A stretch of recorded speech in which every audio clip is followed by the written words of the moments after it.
I greet you from the board of our liner. I will not say the name. An Aframax tanker with a displacement of 115,000 tons. Behind me, you see a hotel, or a 3-star plus hotel, because I live on the third deck and I spent a very good time here. But in the near future, I will have to part with this good life. And it will be a pity to lose this good, South Korean condition of the ship, and also to part with my comrades and colleagues, with whom I can say I have already become friends on this ship. Before this, 21 years of my activity at sea, I always came to some company on an old ship. And as soon as my foot stepped on the rusty deck, I always dreamed of leaving and forgetting it like a bad dream, and constantly changed all types of ships and companies, and never stayed. By the way, in the old days, we didn't even exchange phone numbers with the crew. But now there are social networks. Everyone is in touch. But I can't say anything bad about the last years of my life here. Only positive moments. And I just want to make a remake of this tanker again in more detail, how everything is located where, and capture all the moments so that it remains in history. And when I retire, I don't know when, in 7 years or in 10, because I was going to retire for 55 years, but soon they will come in a couple of years. But then I will sit somewhere near the fireplace, turn on the big screen, and watch this movie and remember myself, how I worked. So let's start watching our useful training video. Let's go.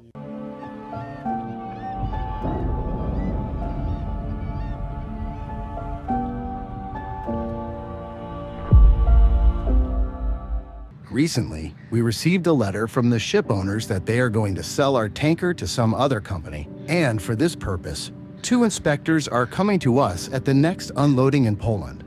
I had such an experience with 2 ships that we handed over to other management, and in principle, I did not regret it much since they were old. But with this tanker, I have 3 years of my very good ship life since its acceptance in South Korea, in 2018, and 4 subsequent contracts. Although the representatives of the ship owner told us at the plant in Korea that this is their style of work, 5 years, and the ship is sold. But in our case, it was 3 years, and they flew by like 1 day. Since during my contracts I gained experience in filming and acquired quite a lot of new equipment. Periodically traveling by air above our tanker, we will descend and visit various rooms.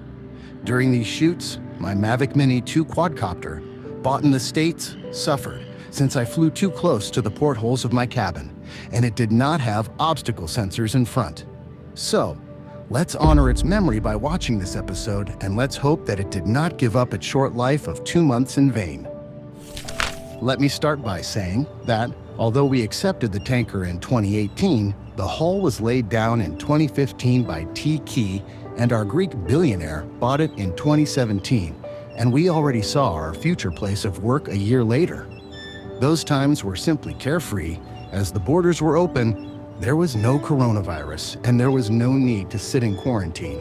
Our vessel was one of the first in a new line of Aframax tankers with a displacement of 115,000 tons. The next day, our sister ship was launched, and we saw how they were building 2 others, which will also be sold in the future. Since we were the first, it means we will be the first here. How it all happened in South Korea, see here. At the moment, our Greeks have built 2 more Suezmax tankers, 150,000 tons in 2021. Then they will launch 2 units in 2022 and 2 more in 2023. The only problem is that they are built in China, and I corresponded with the chief engineer from the Baltics about the quality of construction. In a word, I can say he is not delighted. As for the price, our tanker cost $38 million. Suezmax in China cost $46 million. But in comparison, these tankers are 1.5 times larger than ours. Therefore, it is profitable for them, especially if they like to build and sell, especially since there was such a boom in energy resources this year. The main task of the tanker and the crew is to transport cargo at a given speed and unload it on time without any technical problems. As for transportation and cargo, this is done by navigators headed by the starter. Mechanics ensure the reliability of the mechanisms and also order spare parts. Sailors maintain a good appearance of the deck and more. Take part in mooring. The galley headed by the cook feeds the entire crew. The most important person on the tanker is the captain, then the chief engineer, and so on in descending order. There are 22 of us, and everyone needs to be in their place. There are no problems with the crew here. Everyone is doing their job. On the bow of the ship or on the forecastle, we are met by 2 anchor devices with 2 anchors and a chain, which have rusted quite a bit over 3 years. After all, it is an aggressive environment, whatever you say. The bow mast with a typhon and lanterns on top.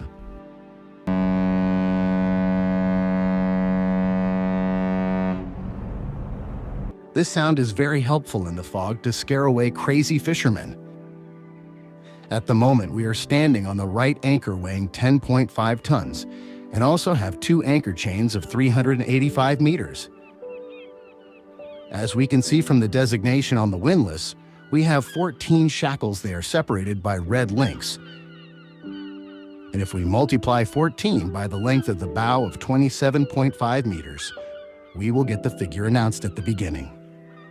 Let's go down to the boatswain's storeroom in the bow of the ship. Here is the hydraulics for the anchor devices, various ends, both new and old. We see a couple of spare links for the anchor chains, and also 2 chain boxes where all these 385 meters of anchor chains fit. At the exit, we see a bell, which needs to be periodically cleaned and polished so that it shines. Not far from the tank, we have a landing place for a helicopter, and pilots often flew to us on them. Now you can feel how it looks with their eyes. We have 12 main cargo tanks where we take cargo.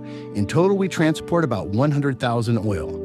As it is fashionable to measure in barrels now, our tanker can take 700,000 barrels of oil, Suezmax, 1 million, in VLCC, 2 million. They are located below deck, and they, as well as ballast tanks, were clearly visible when these ships were built. In the center of the ship, you can see a lot of pipes. Through them, we take cargo and unload, and also bunker, interties the tanks. There is also a fire main, air and steam, if the oil requires heating. There is also a hydraulic line for remote opening of valves in cargo and ballast tanks. Cable routes connect the tank radars, which measure the levels and temperature in all tanks and give a signal when the levels reach critical levels of 95 to 98%. Now our tanker is in ballast and we see red paint on the hull. This means that we unloaded oil at the terminal and at that moment took ballast or seawater into the ballast tanks. Our tank draft is 6.2 m and the stern is 8.2 m. Before that, when we entered the unloading port of Dansk, our tanker sank into the water to 14.7 m, and we can see how we looked from the outside if we look at the neighboring tanker of the same type of the Sakos company. What is the maximum depth our vessel can sink if we take a full load? In winter to 14.9 m, and in summer to 15.22 m if there are no port restrictions. On the deck, in addition to the anchor windlasses, there are 6 mooring winches for mooring the vessel with Kevlar ends, which have withstood this period of time without breaking. Also, each tank has a valve that releases excess pressure in the tank, or, on the contrary, sucks in air if a vacuum forms in the tank. If the valves fail, then the pressure vacuum breaker comes into action. They are designed for critical situations. Usually the first mate releases pressure in the tanks from the bridge or from the cargo control post using the mast riser. It looks like a pipe with a valve inside that opens hydraulically. And it is at these moments that the tanker stinks of hydrogen sulfide. The rest of the time we breathe fresh sea air. I have heard stories about how tanks turned into balls or, on the contrary, look like a crumpled tin can.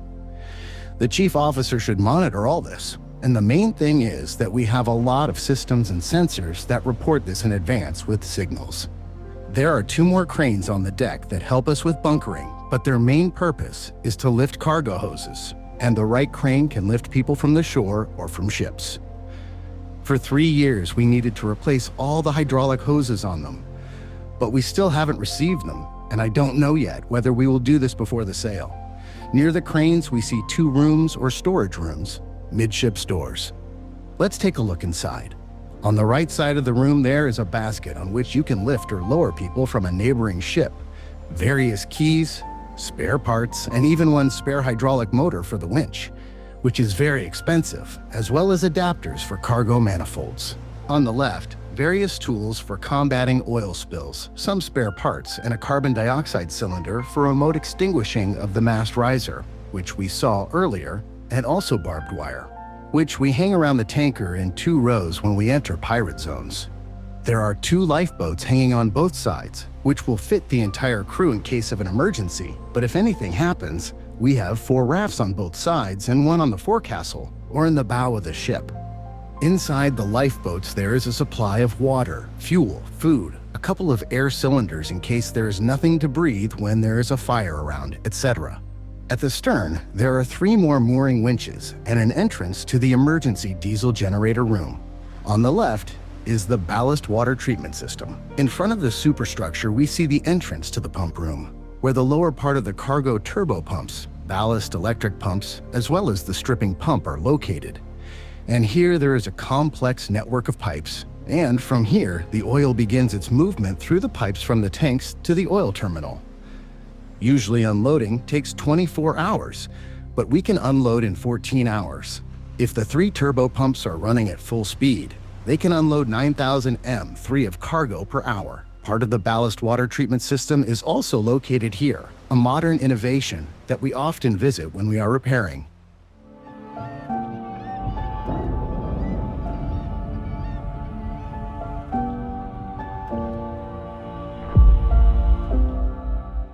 We approach the superstructure. You see the portholes of the cabin where I lived for about 3 years and spent a very good time of my working life, crossing the seas and oceans of our planet Earth. We have 5 decks. The first is called the upper deck.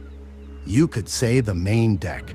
What is located here is the entrance to the engine room, the hospital, a couple of locker rooms for sailors and motormen, an air conditioning room, a gym, and a fire station, from where in an emergency each crew member can stop all the mechanisms, pumps, fans, etc., as well as close all the valves and start the fire extinguishing systems. We go upstairs, Deck A, the first letter of the English alphabet. Here we have a couple of smoking rooms for privates and command staff, a dining room and a galley, a couple of offices for the chief engineer and the captain where we do not sit, a cargo operations control post, and rooms for receiving inspectors and training. Deck B, this is where the ratings live, the sailors, the boatswain, and the pump man on the starboard side, the oilers, the fitter, and the wiper on the port side. Deck C, this is where the officers live, the navigators and the captain on the starboard side, the mechanics and I on the port side. And finally, the bridge deck, the navigation bridge. This is where the navigators stand watch. The mail comes here and the calls from the office are made. General control of the vessel when it is underway is carried out from here. From the bridge wings, there is a good view of the sides of the vessel. You can control from here, but the captains do not like to do this since there were cases when the control failed. So we only test everything and cover this control panel with a lid until better times. Here I made a little mistake, since I was guided by the actions of the captains, who were 60 years old, and they were very afraid to use this equipment on the bridge wings. Now we see the captain, with whom I worked 3 very good contracts, and he uses this equipment very well, since everything is visible from the bridge wing. In our particular case, this is a ship-to-ship operation, when another vessel comes by, and we load or unload from it. Therefore, all the equipment that was built at the shipyard in South Korea should be used on the tanker, especially since the vessel is new. On this deck, there are also 2 provision cranes with which we can lift provisions or spare parts, as well as load something onto the tug. If we go even higher, we have an excellent view of the deck and the pipe from which smoke comes from the main engine, diesel generators, and boilers. Here we also see a mast with a stern typhon, which hums with the help of air. And here are the radars. They scan the surrounding space in search of passing ships. We also see a huge number of different antennas for our communication and internet access. Maybe in the future, there will be an antenna from Elon Musk here and there will be high-speed, unlimited internet everywhere. What I like about this build is that you can walk from the bridge deck to the funnel and go down to the engine room. Near the funnel we see 4 fans, 2 on the starboard side and 2 on the left. which suck air from the atmosphere and pump it into the machine for the main units, which, so to speak, breathe them. Let's quickly run through our dungeon.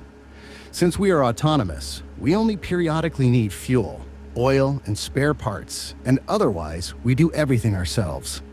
Exhaust gases from the main engine and diesel generators. Auxiliary boilers come out of the funnel itself. They are our main mechanisms on the ship. All the rest, so to speak, are serviced by them. Another pipe for the incinerator. The boilers produce steam needed to spin the cargo pumps, and with their help, we can unload the tanker's cargo at the oil terminal. Another composite boiler, it is constantly working at the parking lot. Steam is used to heat the bunker, as well as various oil and fuel heaters. While underway, it produces steam from the energy of the exhaust gases of the main engine. Diesel generators produce electricity, without which it is impossible to start any pump or fan, as well as all electrical equipment on the vessel, of which there is a lot. The main engine is the head of all mechanisms, and without it, any vessel turns into a pile of scrap metal, since it will not be able to move across the sea. Also, a very important unit on the vessel is the hydraulic steering device, with the help of which our machine can maneuver on the move.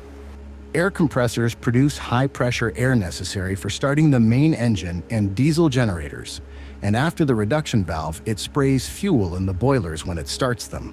Then steam does this. We also control various valves with the help of control air. Purifier room, here is the fuel preparation station for the boilers, main engine, and diesel generators.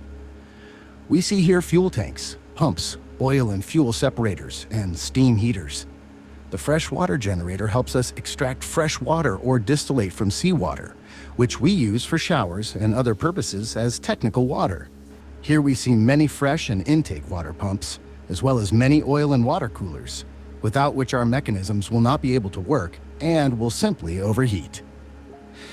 The air conditioning system ensures a normal temperature in the superstructure in the summer, and in the winter you can open the steam.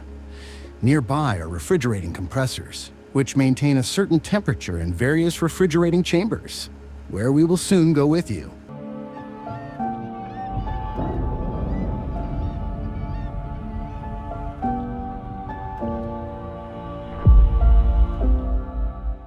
The crew drinks water brought from the shore from large bottles. Previously, they ordered water in 1.5-liter bottles, but in light of the fight against plastic, now you have to walk around with an empty bottle and fill your cabin with water. Since we passed by the galley, let's look inside. Let's look at the dining room, where we ate for 3 years.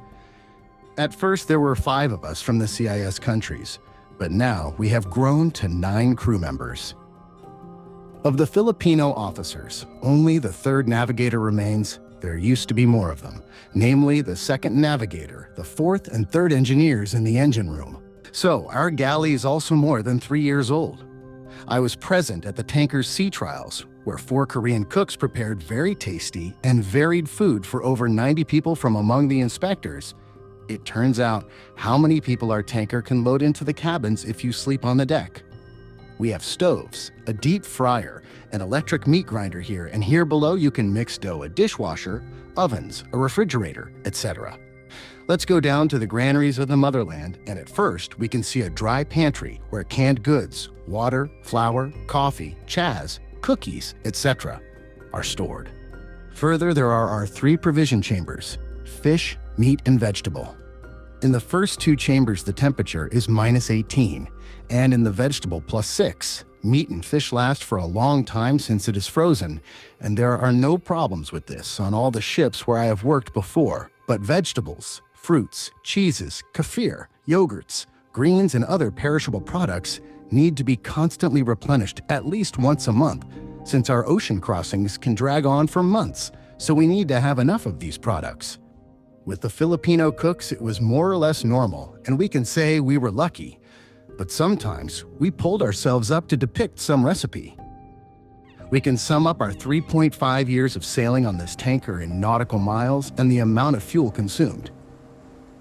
We visited all the oceans: Atlantic, Indian, and Pacific, except the Arctic. We also visited the Mediterranean and the Baltic, passed the Suez Canal more than once, and once, without me, the Panama Canal.